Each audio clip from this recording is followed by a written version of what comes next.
बिस्मिल्लाहिर्रहमानिर्रहीम। अस्सलाम वालेकुम। I am Aftab Ahmad and welcome to my YouTube channel Aftab home beauty. दोस्तों, कैसे हैं आप सब लोग? उम्मीद है खैरियत से होंगे। आज हम एक बहुत ही इम्पॉर्टेंट टॉपिक, जो कि एक बहुत कॉमन प्रॉब्लम भी है, उसके बारे में बात करेंगे।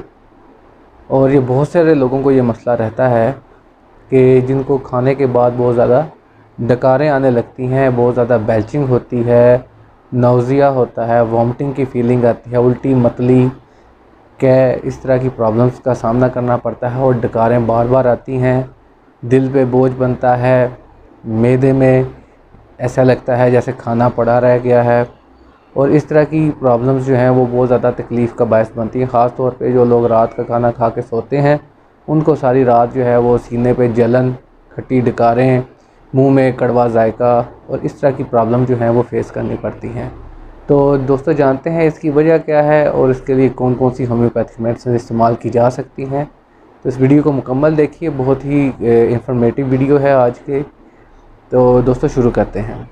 दोस्तों, डकारें आना ये एक कॉमन प्रॉब्लम है। ये जब भी कोई इंसान खाना खाता है तो जो एक्यूमुलेशन ऑफ गैस है, जो जिस्म मैदे के अंदर जो भी गैस है, हवा का, उस वो आहिस्ता आहिस्ता अखराज होना शुरू होता है। लेकिन कुछ लोगों में ये काफ़ी सीवियर प्रॉब्लम हो जाता है कि उनको हर खाना खाने के बाद या कुछ लोगों में खाली पेट होते हुए भी डकारें आती रहती हैं।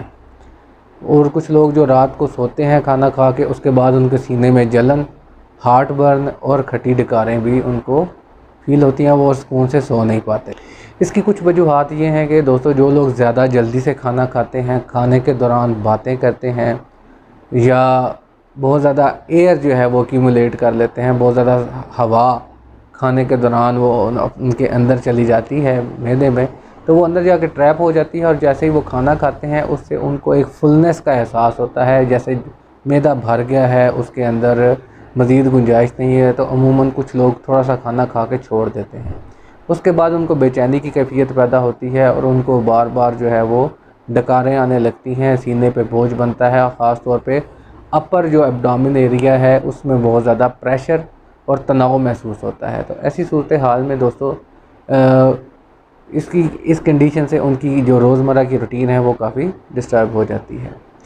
अब इसकी कुछ होम्योपैथिक मेडिसिन हैं जो कि इसके बहुत मुफीद हैं, बहुत मुवाफ़िक हैं, उनके बारे में बात कर लेते हैं। सबसे टॉप ऑफ द लिस्ट जो होम्योपैथिक की मेडिसिन है, एसाफोटिडा है। एसाफोटिडा बहुत ये हींग से तैयार की जाती है, जैसे हम खानों में भी मुख्तलिफ़ घरों में इसका इस्तेमाल है।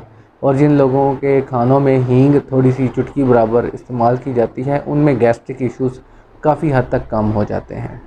उसी चीज़ से ये होम्योपैथिक मेडिसिन जो है उसकी जड़ से तैयार की जाती है। और इस मेडिसिन से जो खाना खाने के बाद की कैफियत है, जो कि मैदे में एक बेल्चिंग किस्म की सूरत हाल पैदा होती है, जैसे खाना रास्ते में अटक गया है और बहुत ही तकलीफ़ देह प्रोसेस होता है, तो उसमें ये बहुत ही मुफीद साबित होती है होम्योपैथी की मेडिसिन। दूसरे नंबर पे बहुत कॉमन मेडिसिन है होम्योपैथी की, बेशुमार इसके फ़वाइद हैं और ख़ास तौर पे मैदे के मरीज़, उनके लिए बहुत ही मुफीद है। चाइना ऑफिशिनल, ये बहुत ही ज़बरदस्त होम्योपैथी की मेडिसिन है, जो कि ख़ास तौर पे जिन लोगों के गैस नाक के गिर्द घूमती रहती है गोले की शक्ल में, और उनको प्रेशर महसूस होता है और खाना खाने के बाद गनूदगी का एहसास होता है, नींद आने लगती है, कमज़ोरी महसूस होती है, ब्लड फ़्लो बॉडी में कम हो जाता है। ख़ास तौर पे कुछ लोगों में पाँव ठंडे और सर गर्म, ऐसी कंडीशन भी देखने में मिलती है। तो ऐसे अफराद में, ऐसे लोगों में चाइना बहुत ज़बरदस्त काम करती है। ये जिस्मानी कमज़ोरी को दूर करती है, पट्टों की कमज़ोरी को दूर करती है। इसके अलावा ये जिगर के लिए बहुत ज़बरदस्त मेडिसिन है। जिगर के ऊपर कोई फ़ैट है, कोई उसके जो नेचुरल प्रोसेस है जिगर का, उसको परफॉर्म करने में कोई दिक्कत आ रही है, तो उस सूरत हाल में भी ये बहुत ज़बरदस्त काम करती है। तीसरे नंबर पे दोस्तों होम्योपैथी की मेडिसिन है बहुत ज़बरदस्त, एंटम क्रूड।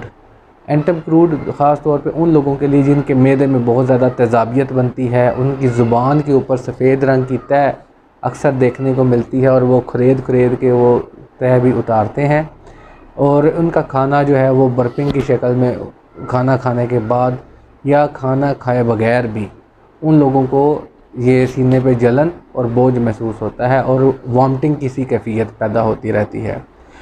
एक और इसकी ख़ास अलामत ये है दोस्तों कि ये जो ऐसा एंटम क्रूड का मरीज़ होता है, इसको किसी भी किस्म का खाना खाने से कोई रग़बत नहीं होती, इसको बिल्कुल भूख नहीं लगती। और ऐसे लोग बहुत एनेमिक होते हैं, कमज़ोर होते हैं, खून की कमी का शिकार होते हैं और उनका खाना खाने का दिल नहीं करता। और जब तक इनके मैदे में गैस ट्रैप रहती है, उस वक़्त तक इनको किसी भी चीज़ की ज़रूरत महसूस नहीं होती। तो ये दोस्तों एक बहुत ही शानदार होम्योपैथी मेडिसिन है। इसकी अलामात भी मैंने आपको बता दी। एक और इसके बाद जो नेक्स्ट मेडिसिन है दोस्तों, ख़ास तौर पे डकारों के लिए, वो है कार्बोवेज। कार्बोवेज बहुत ही ज़बरदस्त शानदार होम्योपैथी की मेडिसिन है। जिन लोगों का ब्लड फ़्लो कम है, कमज़ोरी का शिकार हैं, डकार बहुत ज़्यादा आते हैं, खाना खाने के बाद बहुत ज़्यादा ऊंची आवाज़ में डकार महसूस होते हैं, तो ऐसा फटीडा भी ऊंची डकारों के लिए और कार्बोवेज भी जो ऊंची आवाज़ में डकार आती हैं उनके लिए बहुत शानदार होम्योपैथी की मेडिसिन हैं। इनको अगर मिला के भी आप इस्तेमाल करें तो बहुत अच्छे रिज़ल्ट्स आपको मिलते हैं। इसके बाद दोस्तों ख़ास तौर पे उन अफराद के लिए नेक्स्ट मेडिसिन मैं बता रहा हूँ जो कि फ़ैटी फूड खाते हैं और उसके बाद उनको इंडाइजेशन का प्रॉब्लम आता है या डकारों का मसला पैदा होता है। तो ये मेडिसिन है दोस्तों पल्सटेला। पल्सटेला होम्योपैथी की ये जो मेडिसिन है, ये ख़ास तौर पे फ़ैटी फूड खाने वालों के लिए है, जो पाए, नहारी, चीज़, इस तरह की चीज़ों का इस्तेमाल काफ़ी ज़्यादा करते हैं अपनी खुराक में।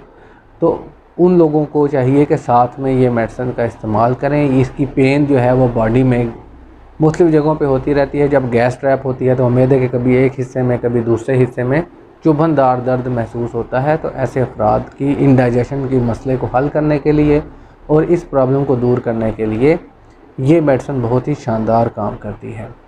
दोस्तों इसके अलावा एक और बहुत ज़बरदस्त मेडिसिन है होम्योपैथी की, नक्स वमीका। इसका नाम आपने बहुत सारा सुना होगा। ये बेशुमार अमराज में इस्तेमाल की जाती है। अगर ये कहा जाए कि मैदे के अमराज में ये top of the list medicine है तो ये बेजाना होगा। नक्स वमीका का मरीज़ जो है ये ख़ास तौर पे ये जल्दी में खाना खाता है, ज़्यादा मिर्च मसालेदार खाना खाता है, इसको काम करने की भी जल्दी होती है, गुस्सा ज़्यादा आता है, कभी कभी ये कॉन्स्टिपेशन का शिकार रहता है, इसको ineffectual urging to pass stool होता है, यानी कि इसको मुकम्मल तौर पे इसका मैदा खाली नहीं होता है जब ये स्टूल पास करता है।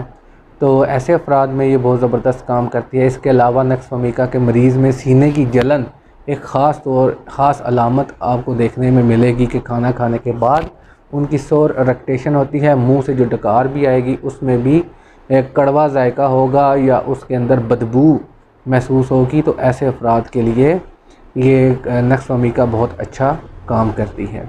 नेक्स्ट मेडिसिन है दोस्तों होम्योपैथी की आयरस वेस। आयरस वेस उन लोगों की है मेडिसिन है जिनको खाना खाने के बाद गैस की वजह से सर में दर्द शुरू हो जाता है, ख़ास तौर पे कनपट्टियों में दर्द का एहसास होता है या उनके इधर हार्ट बीट उनको गले में महसूस होने लगती है और जब तक उनकी गैस का खराज नहीं हो जाता उनकी तबीयत बहाल नहीं होती।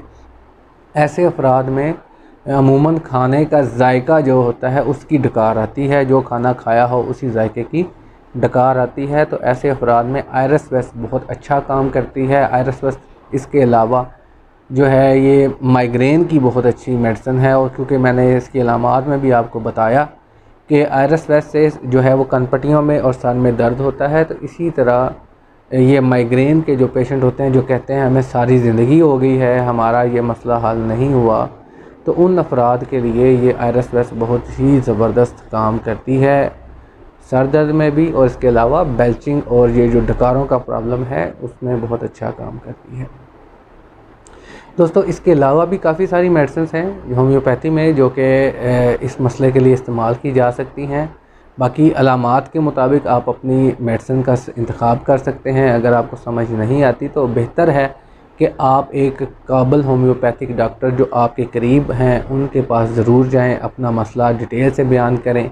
ये इन्फॉर्मेशन पर्पज़ के लिए वीडियो बनाई गई हैं ताकि आपको आगाही मिल सके और आप अपनी अलामात के मुताबिक जो है वो अपना ट्रीटमेंट ले सकें। तो दोस्तों आज की वीडियो देखने का बहुत शुक्रिया। मिलते हैं नई वीडियो में एक नए टॉपिक के साथ। अपना बहुत सा ख्याल रखिए। अल्लाह हाफिज़।